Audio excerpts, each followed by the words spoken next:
All right, Thanks, Derek. Thank you so much. First Alert meteorologist Ariel Nixon is joining us now. We've got a lot going on. It's a First Alert weather day like we've been talking about. Cold front and everything heading our way. Strong storms expected later on today. In fact, our biggest concern is going to be gusty winds, but there are tornado watches in effect north and also west of our area. We are not under a tornado watch, but of course we're still watching out for that isolated tornado that is possible through parts of southeastern Georgia. We're starting off dry right now across the area, but look off towards our north. All of this red, these are those tornado watches, and there is even one tornado warning right now in effect for parts of eastern Georgia, just east of Atlanta right now. So taking a closer look, I want to show you the 5-speed First Alert Doppler HG just to confirm to you that we don't have any rain out there right now, but all of this that you see off towards our west will push east during the day today. We'll see storms through our western viewing area by 3 o'clock, and by 5 o'clock those storms are moving into our metro communities. So expect some heavy rain and those gusty winds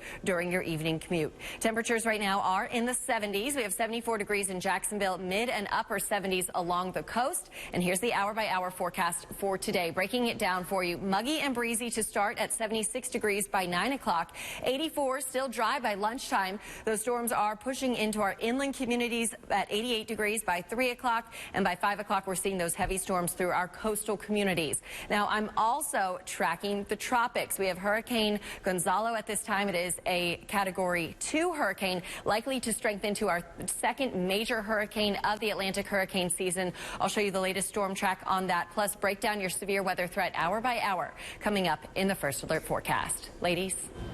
Thanks, Ariel. Right now, concerns over the Ebola outbreak continue to spread. A member of the United Nations medical team died just a few hours ago this morning at a German hospital from the Ebola virus. That's right, and this latest international death comes as more concerns grow right here in the United States. Hospitals are urging all medical staff to keep an eye out for symptoms of Ebola.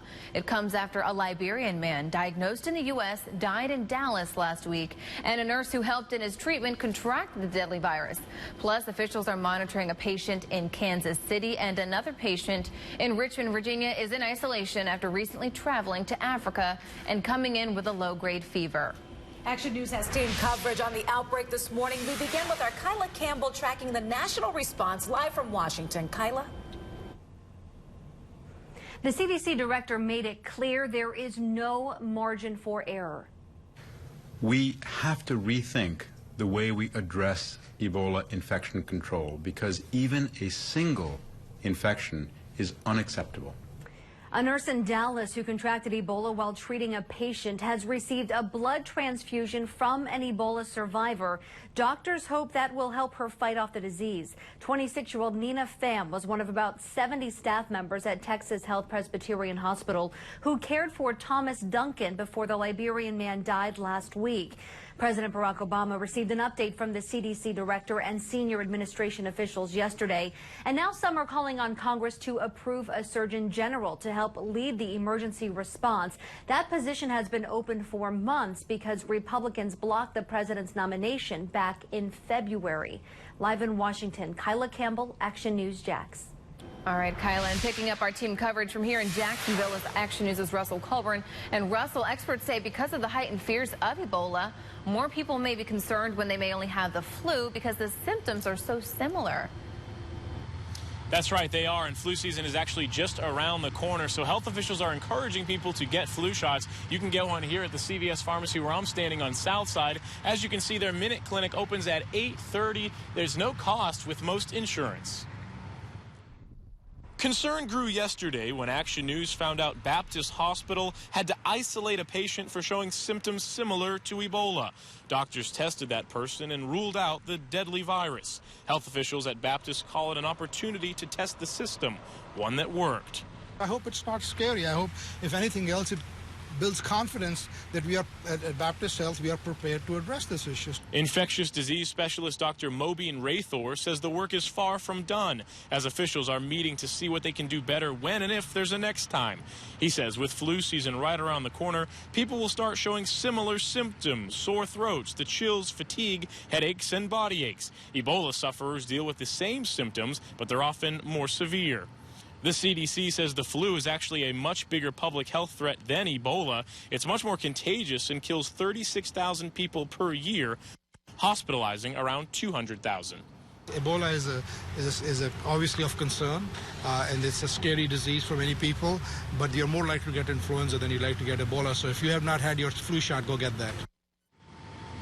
Senator Bill Nelson will be in town today. He's been outspoken about stopping unnecessary travel to West Africa because of Ebola. Action News plans to speak with the senator today.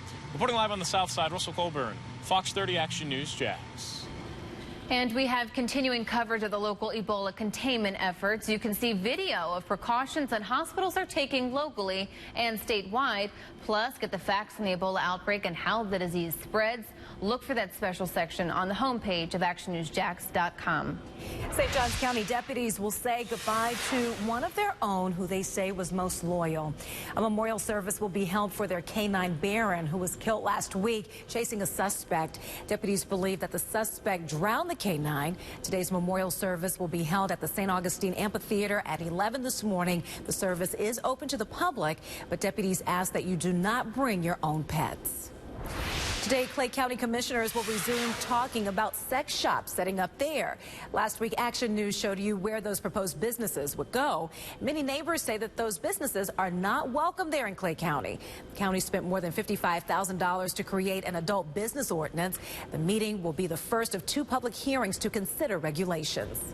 Today, Duval County community leaders will announce big plans for a local tradition. Gator Bowl Sports will reveal a new multi-year plan to fund and enhance the Jacksonville Light Boat Parade. Now, this is video of last year's parade. The annual event will mark its 30th anniversary this year, but has faced a lot of funding issues and challenges in recent years.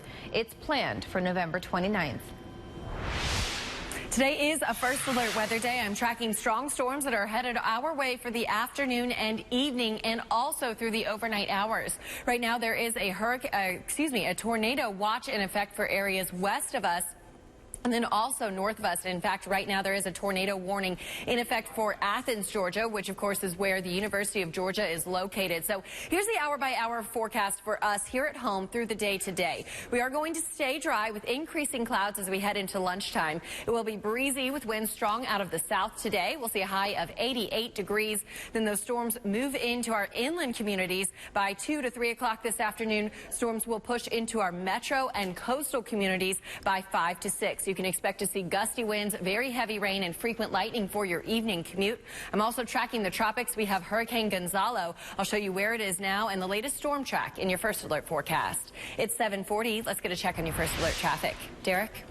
And we're taking a live look at the scene now, 95 and Pecan Park Road, where this crash happened involving a JSO cruiser earlier this morning. You can see the scene. Traffic is starting to squeeze by it just a little bit, so things are improving in that area. Let me show you on the maps. It's just north of Pecan Park Road here going southbound, but traffic is kind of bottled up behind it, so it's going to take a while for that to unwind. US 17 is still your best bet as an alternate route. Otherwise, things are looking okay over on the East Beltway. There you see 295 northbound from 95 up to Butler Boulevard is starting to slow just a little bit. Otherwise, you're looking good up to the Dames Point Bridge.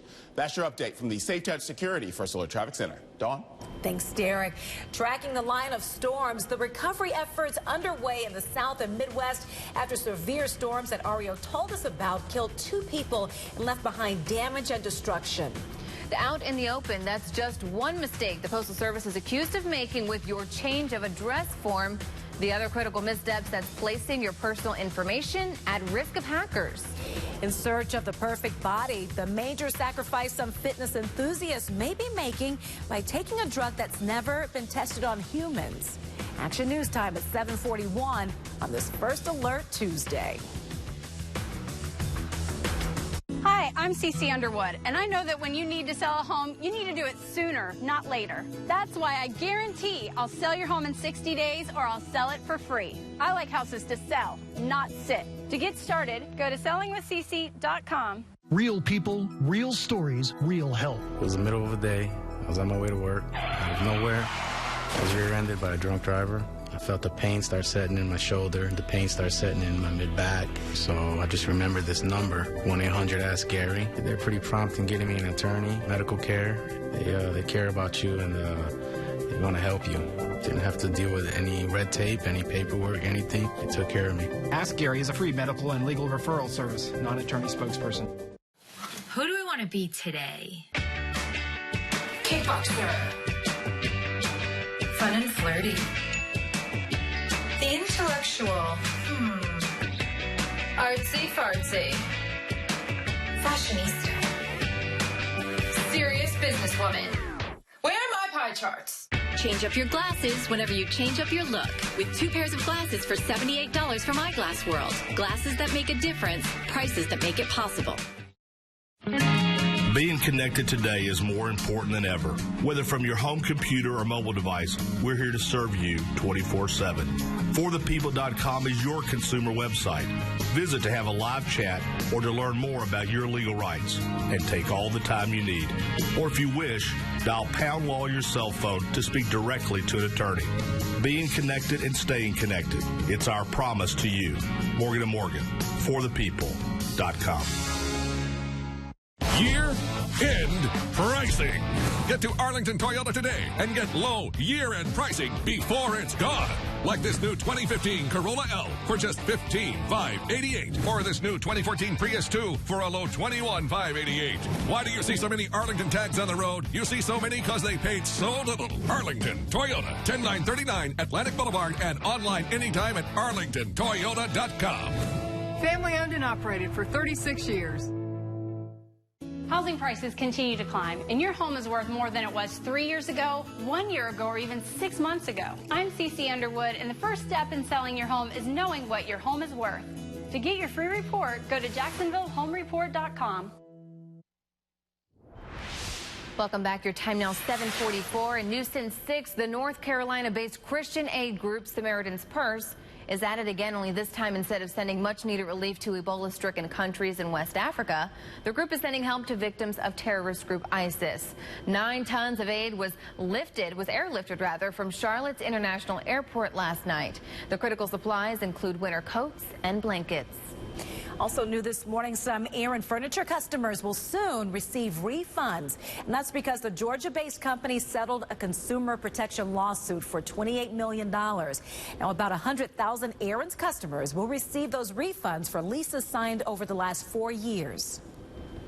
Millions of Americans' personal information is at risk, and this time it's because of the post office change of address form. A new report estimates more than 13 million customer records are at risk. And among the problems, change of address forms were stored where anybody can grab them. Out-of-date computer systems are an issue, and the post office selling your address to thousands of companies without oversight is also a problem.